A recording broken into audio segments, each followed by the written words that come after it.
एक पत्नी को शादी के कुछ साल बाद ये ख्याल आया कि अगर वो अपने पति को छोड़कर कहीं चली जाए तो पति कैसा महसूस करेगा।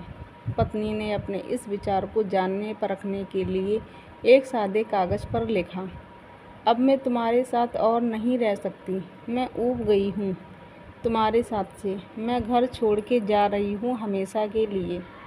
उस कागज़ को उसने टेबल पर रखा और जब पति के आने का समय हुआ तो उसकी प्रतिक्रिया देखने के लिए वो पलंग के नीचे छुप गई।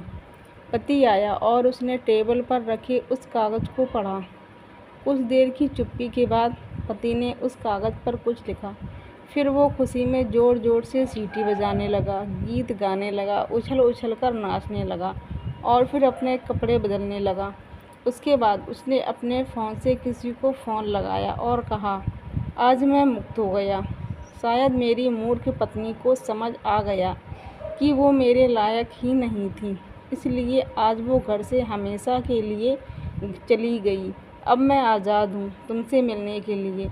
मैं आ रहा हूँ कपड़े बदलकर तुम्हारे पास। तुम तैयार होकर मेरे घर के सामने वाले पार्क में अभी आ जाओ। पति बाहर निकल गया।